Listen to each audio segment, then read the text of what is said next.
All right, ladies and gentlemen, welcome back. It's Game 4 here between Fnatic and ItsGosu and Team Arena. Of course, Team Arena featuring $500 prize pool with a $100 bounty for the team that stays on most. And last week we did have a knockout for Rain, who stayed on for 4 weeks. Yeah. Fnatic knocked them down. Rain was such a dominant showing in the Team Arena. They were doing so well. They were on a run, man. They were going running rampage.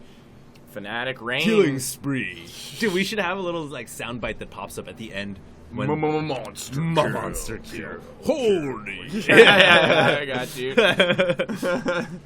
I love those sounds, man. We need that. We need it. It all originated from Quake. I know. Quake. I know. I want a good FPS to come out. FPSs suck now, dude. No. I hate Call of Duty style games. I am over it, dude.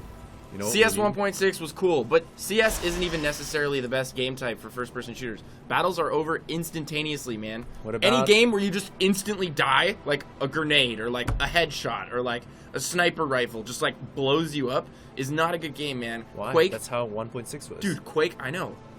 Let me finish. 1.6 was cool though, because it was on the Quake engine or the original Half-Life engine. All right. So there's like bunny hop, air control, all that kind of stuff. They patched a lot of it out, but. Which was dumb. Those little things like make games awesome, dude. And Quake is just the best first-person shooter ever. What would you rather play, Quake or StarCraft? I don't know, man.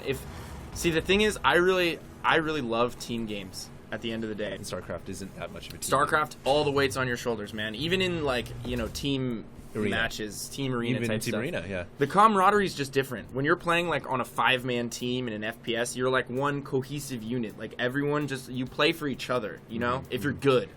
Yeah, I mean, US teams are obviously way more selfish than everyone else. Like we have so many kill hordes on United States teams. Euros, way more patient, and they're skilled as well. So it's like they don't need to. Anyway, I digress. Well, no one in StarCraft 2 is a kill whore. They need. No one's like, hey, no, you can't be the ball hog because you can't. You want to be. You want to win always. Yeah. I mean, that's just the way it is. But like, they need to find a way to blend the like extended fighting of Quake, where you can like resupply and get health and go get items and stuff, and continually fight. Because the whole time you're playing Quake, you're like in the zone. I'd say 80% of the time you're playing Counter-Strike, you're watching people because you're dead. I really like Counter-Strike style of like one-shot death though, because it's realistic, you know. Yeah, and I know realism messes realism, game. dude. I know, but bad. You know what? Let's talk about StarCraft 2. How can it be more of a team-oriented game? More 2v2s, more 3v3s? Balance the game around 2v2s and 3v3s? I don't know, man. I don't even know if there is a way. I mean, the whole, the game is just like a competitive 1v1 esport, and it's brilliant. I love StarCraft. More maps where you share a base with your teammate? Those maps get crazy, man. Like Twilight Fortress. Yeah, exactly. Type What's wrong with that? They just get hectic, but man. They're not as cheesy, right? It's true. Yeah. All right. What do we have here from the openers? we do have a 1 barracks, 2 barracks, or looks like a 2 barracks expand. You almost Kyhol. have to 2 racks expand on this map. And it looks like we have a 1 gate Nexus from TT1. Really bold. He could be in a spot of trouble here. Both Stalkers are going to go down early. This is absolutely awful for TT1. If he loses that Stalker... Oh, man.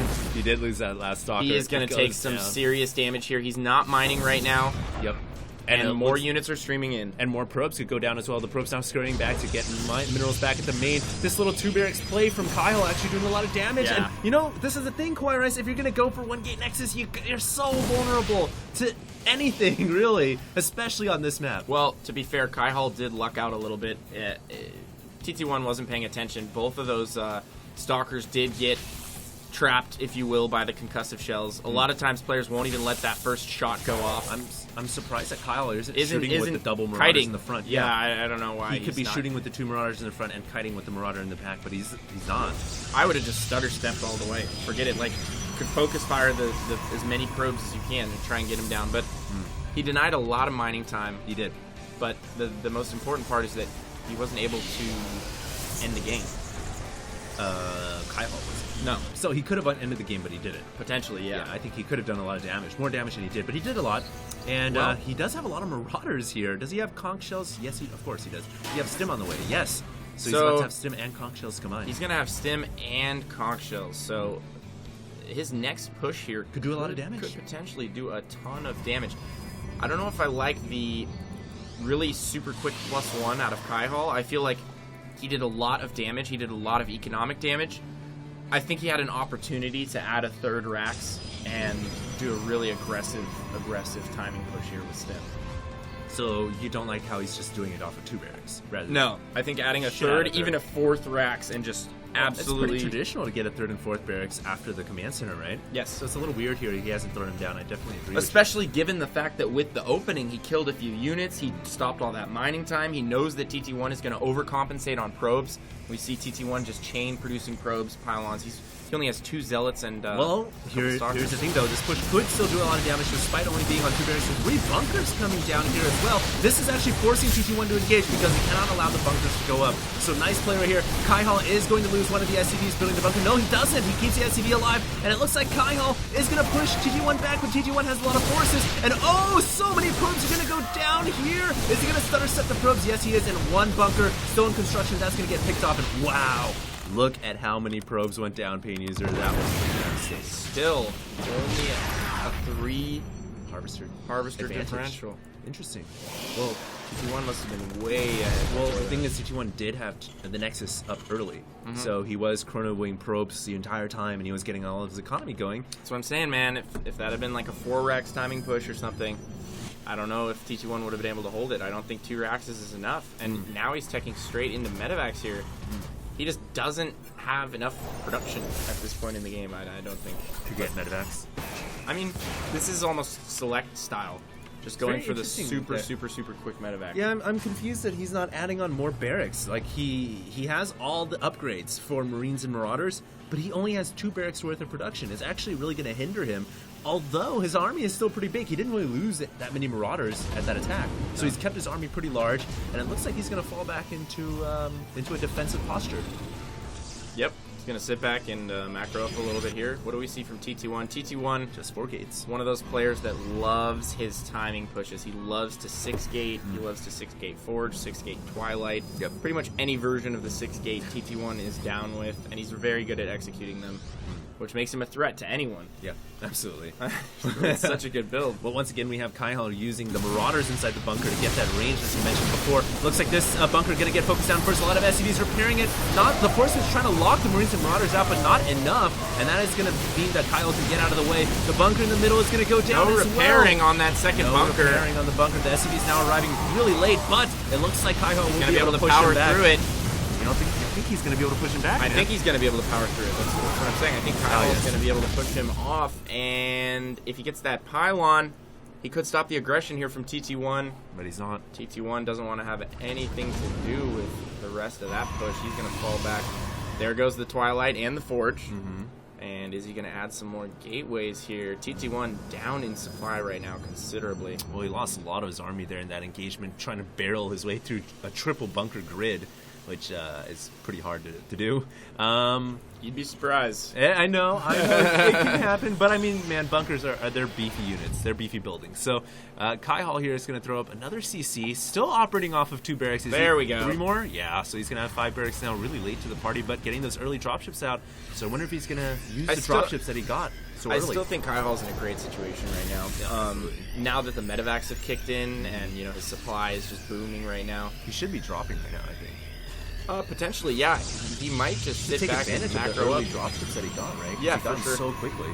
The only thing about Xel'Naga is it's kind of hard to do Xel play sometimes just because there's not that much space around the main. It's pretty easy for them to know where the dropships are around the main. Because you have a little dead space. Yeah, there's not enough dead space around the base, and then a lot of times they'll have that Xel'Naga, and then pylons on the sides of the map on Xel'Naga almost always reveal your dropships, like right here and over on the other side. Yeah, it's really hard to do drop play on this map. You can do it. It's just I think the only way to really do it is if you forced him, pressure the front and then drop the back at the exact same time and kind of force him to pull his army over or something. Well, we do have 7 gates now coming up for TT1. That is a lot of gates, and he's getting charge and +1 armor. Looks like he's just going to go with the pure charge lot army and then possibly transform into Archons in the next couple of minutes. Pretty potent army here, and I think he may have enough to break break Kyhol, and Kyle's gonna go in here. Big engagement here. The charge lots all charging in. Charge upgrade finishing just in time. And it looks like Kyhol gonna try to do a little bit of micro here, but still a lot of charge lots. Yeah. Wow, and Kyle's gonna have to fall back. Yeah, he's doing a good job hiding, but the medevacs are getting picked off by the stalkers right now. They are slower than the Marauders. They're all in the deep red. And he just manages to hold on with the medevacs. They're all out of energy now. His units are all so low. I think he might need to pull back here. He could lose a lot of... Great micro there, pulling the weakened Marauders to the back. All of his Marauders in the red, even stimming again. This is really risky here with only one dropship that doesn't even have energy. He's gonna win. He's gonna do a lot of damage. Is he gonna micro? He doesn't even need to. His Marauders are just powering through, all at 40-something health. And now the Stalker's coming in, and he will have to. Well, he's actually gonna lose everything. God, Marauders level Stalkers. Yeah, It's so fun to watch. I mean, like, it's a little ridiculous. Like, watching Marauders kill buildings, it's just like, oh my god. And Stalkers sometimes and Roaches, it's just like, really? I mean, albeit they're terrible against light units. Like Marauder. Who? Marauders not terrible against light units. They own charge. They can They can destroy Zealots. No. Yes. Zealots are like the hard counter to Marauders. Like, without charge, Marauders can beat Zealots. In small numbers, yeah, for sure. I agree. But like, once they have charge. Oh, in big numbers? Yeah, charge lots will beat them. Archons will beat them too. Done. Archons are pretty buff, dude. Yeah, they are pretty good. A lot of people have been using Archons recently in TVP and against Zerg. Charge lot Archon builds, man. Timing pushes. I know. Charge lot. I've seen it, man. I've seen it. Been dealing with any of that on the ladder at all? Yeah, charge lot Archon's pretty easy for me to deal with. What? Mass Roach, baby. The win. Mass Roach is good. Yeah, but the Archons get the plus against biological, man. I don't worry about that. Well, we do have Roaches and Hydras solid. Anytime a Protoss player, when I play Zerg against Protoss, anytime they don't go Colossus, I'm actually like happy inside. Speaking of Archons, we have one lone Archon, Zeus himself, from the gods set down below, hanging out at the natural here. Wow. That's a big army. I from feel like Kyhol, Rice man. is really undermatched right here. T21, he doesn't have a big enough army to deal with this, and Kyhol is going to be able to break through. Kyhol's just got so many forces. This Archon doing pretty good damage, got 8 kills, but forcing the GG out of TT1, and Kyhol picks up another win for his team. Solid, man. I love it.